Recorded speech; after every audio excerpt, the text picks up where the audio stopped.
Salut, c'est Hervé Leroux. Aujourd'hui, on va parler de timidité maladive.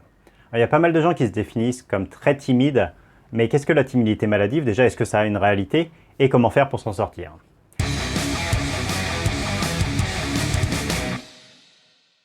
Alors, la timidité maladive, c'est juste une appellation qui n'a pas vraiment de sens, mais qu'on comprend bien ce que ça veut dire. C'est-à-dire que c'est une timidité qui va nous pourrir la vie, qui va engendrer des symptômes comme une maladie, c'est-à-dire que ça va engendrer beaucoup de stress, ça va engendrer des tremblements, des rougissements, la voix qui tremble, on va se sentir complètement oppressé au niveau de la poitrine, au niveau du cœur, on va avoir du mal dès qu'on va avoir besoin de faire quelque chose en face d'un public, ça va nous mettre en stress total. Donc en fait, c'est comme une maladie qui va provoquer beaucoup de symptômes. C'est pour ça qu'on parle de timidité maladive. Mais en fait, la timidité, c'est pas vraiment une maladie. Moi, la timidité, je vois ça plutôt comme un parasite. Que vous ayez été timide pendant 5, 10, 30 ans ou 50 ans, en fait, il faut considérer que la timidité, c'est un parasite dont il faut se débarrasser. Et comme un parasite, il va falloir agir pour le virer et vous n'allez pas vous définir comme quelqu'un de malade ou comme quelqu'un qui a un parasite. Si quelqu'un vous demande dans la rue de vous définir, vous n'allez pas dire « je m'appelle Hervé et j'ai un ver solitaire » par exemple. Non, ça ne vous définit pas. Donc la timidité ne devrait pas vous définir non plus. Si quand on vous demande de vous présenter, vous dites « Bonjour, je m'appelle Hervé, je suis timide », c'est un problème parce que vous vous définissez vous-même comme timide et du coup ça va être très dur de vous débarrasser de cette étiquette que vous vous êtes fixé vous-même. L'idée, c'est vraiment de vous dire que vous avez votre propre personnalité en dehors de la timidité, en dehors de la timidité maladive et que la timidité n'est juste qu'un filtre, un parasite qui vous empêche de montrer au monde qui vous êtes vraiment. D'ailleurs, je pense qu'il y a quelques amis, quelques personnes proches avec qui vous arrivez à plus vous lâcher. Vous arrivez à être vous-même. Et si vous arriviez à montrer ça au monde entier, vous aurez beaucoup plus facilement des amis, vous auriez beaucoup plus de facilité à vous intégrer à votre travail et aussi à trouver l'amour. En fait, le but, ça ne va pas être d'être quelqu'un de différent, ça va juste être d'apprendre à montrer au monde qui vous êtes vraiment.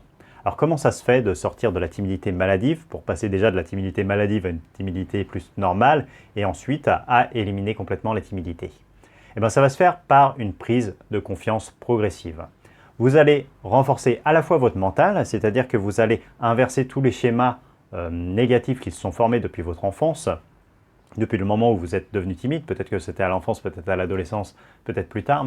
Et donc on va inverser toutes les croyances négatives que vous êtes formées, toutes les fausses croyances que vous avez liées à votre timidité et où vous vous êtes dit « je suis incapable de faire ceci ou cela » alors que c'est juste votre timidité qui vous a empêché de le faire pour l'instant. Et donc, le but, ça va être de reprendre confiance en vos capacités, de vous dire que oui, c'est possible, oui, vous pouvez faire des grandes choses, oui, vous pouvez être quelqu'un de confiant, de différent. La deuxième chose à faire en parallèle de ça et qui est indispensable, parce que la timidité, elle ne se combat pas uniquement avec des bouquins, avec de la théorie, mais il va falloir passer à l'action régulièrement et essayer de sortir de votre petit confort pour faire des actions qui vont être un peu plus courageuses que ce que vous arrivez à faire d'habitude. C'est-à-dire que vous allez accepter de vous mettre face à des situations qui vous font peur, à les affronter et vous allez voir en les affrontant régulièrement que c'est quelque chose qui est réalisable, que vous pouvez le faire, que vous en êtes capable et ça va vous permettre d'augmenter votre confiance et d'être un petit peu moins timide à chaque fois. Alors évidemment, il faut bien doser parce que si vous faites quelque chose de trop dur, là vous allez être incapable de le faire et ça va au contraire, ça va vous bouffer l'estime.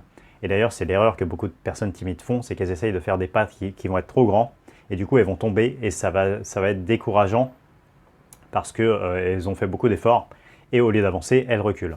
Donc c'est pour ça que c'est bien quand même d'avoir un plan de bataille, de savoir où on va, mais voilà, ça ce sont les deux idées principales. Si vous êtes timide maladif, si vous voulez sortir de la timidité maladive, il faut que vous renforciez à la fois votre mental et votre capacité à agir dans des situations réelles.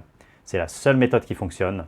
Les autres, ce n'est pas efficace. Si vous allez en psychanalyse, vous allez peut-être apprendre des choses sur votre passé, vous allez peut-être vous libérer d'un ou deux poids, mais ce n'est pas du tout ça qui va vous libérer de la timidité. Si vous êtes timide maladif, il faut vraiment que vous fassiez ces deux actions. Donc à la fois, bosser votre mental, redéfinir qui vous êtes et ce que vous pouvez faire à l'avenir. Ça, c'est quelque chose de très important, de s'autoriser le changement, de s'autoriser la réussite. Et donc la deuxième chose, c'est de passer très régulièrement à l'action. Il vaut mieux 5-10 minutes par jour plutôt que de le faire une fois par mois, ça ne sert à rien. Donc vraiment des actions vraiment régulières, très légèrement en dehors de votre zone de confort pour prendre en confiance. Et à long terme, tous ces petits effets vont se cumuler et vont faire que votre timidité maladive va le côté maladif va diminuer pour devenir une timidité acceptable, en tout cas qui vous handicapera moins, qui sera moins maladive, et ensuite, petit à petit, vous n'allez plus être timide du tout ou être beaucoup moins timide, et ça sera plus du tout handicapant dans la vie de tous les jours. Voilà, c'est tout le mal que je vous souhaite parce que c'est vraiment quelque chose qui libère de pouvoir se débarrasser de la timidité. Si vous voulez des conseils plus précis pour sortir de la timidité, je vous mets le lien dans la description, vous pouvez vous inscrire gratuitement. J'espère que cette vidéo vous aura redonné espoir si vous êtes timide ou si vous avez un ami timide, de lui dire que voilà, il peut s'en sortir, il n'a pas à subir ça toute sa vie, donc c'est vraiment une super nouvelle. Je sais que c'est pas facile, donc tenez le coup. Je sais que quand on est timide, il y a beaucoup de souffrances qui sont associées, donc voilà, vous dites pas que c'est pour toujours, la vie peut s'améliorer, mais il faut que ça vienne de vous, il faut que vous fassiez ces 2 actions. Donc c'est tout le mal que je vous souhaite, et moi je vous dis à très vite pour une nouvelle vidéo, c'était Hervé Leroux, salut!